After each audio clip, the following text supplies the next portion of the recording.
We live in an age where we constantly confuse technology with the tools we hold in our hands.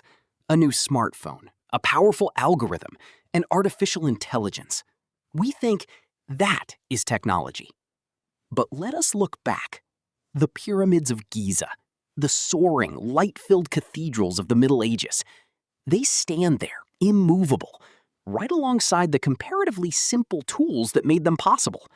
Ropes, pulleys, chisels, rudimentary cranes. If the tools had been the decisive factor, these works would never have existed. A chisel does not build a cathedral. A pulley does not create a pyramid. What brought these wonders of humanity into being was not the tool itself. It was a particular way of thinking, a mindset. Technology is a mindset. To understand this, we must return to the roots of our very concept of technology, to the ancient Greek philosopher Aristotle. For him, techne, the word from which our technology descends, was not simply a collection of tools or machines. Aristotle defined techne as a form of knowledge, a disposition, a cognitive stance. It is the understanding of how to bring into existence something that does not occur in nature on its own, a cognitive instrument of making. And this techne is firmly anchored in another, deeply beautiful concept, poiesis. Poiesis means the act of bringing forth, of creating, of guiding something from non-being into being. Technology, at its core, is a poetic act.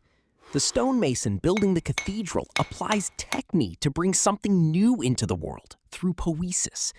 The tool in his hand is merely the extended arm of his mind, of his mindset. Centuries later, the philosopher Martin Heidegger took up these ideas and posed his famous question concerning technology. Heidegger warned against seeing technology as a mere neutral means to an end, what he called the instrumental definition. He recognized that modern technology shapes our world in a very specific, often aggressive way. He called this the Gestell, the enframing.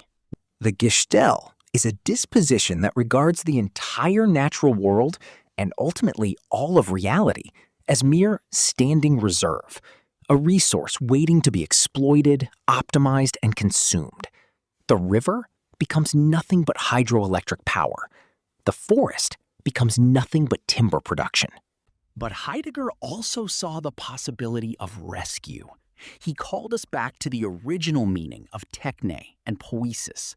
True technology should not be a coercive extraction from the world, but an unconcealing bringing forth, a collaboration with the world, not a domination of it. So how does the human being actually relate to the tools at hand? In his major work, Being and Time, Heidegger introduced two pivotal concepts: Vorhandenheit, present at hand, and Zuhandenheit, ready to hand. When a hammer simply lies on a table and we observe it, it is present at hand. It is an inert object, a thing with a certain weight and a certain shape. But when we pick up the hammer and begin to work, something remarkable happens.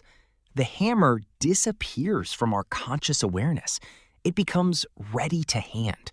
It merges with us, becomes an extension of our body, of our will. We no longer think about the hammer. We think about the picture we want to hang on the wall. The tool recedes so that the action, the poiesis, can unfold. And here, the circle closes back to our own time, to artificial intelligence.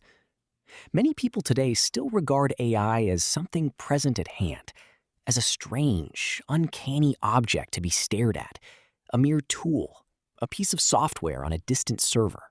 But the true potential of AI only unfolds when it becomes ready to hand, when it merges with the human mind, just as Heidegger's hammer does. AI is not the end of human creation. It is the next stage of our techne. When we stop viewing AI as a threat, as pure Gestell, and begin to see it as a partner in the process of poiesis, it becomes a seamless extension of our cognitive capacity. We are no longer constrained by the physical limits of our hands. Our mind, our mindset, shapes the world directly. The builders of the pyramids and cathedrals possessed a mindset that reached far beyond their tools. They thought in terms of eternity, of transcendence, of meaning. Today, we hold the most powerful tools in human history. But the tools alone will not build a new world. Only we can do that.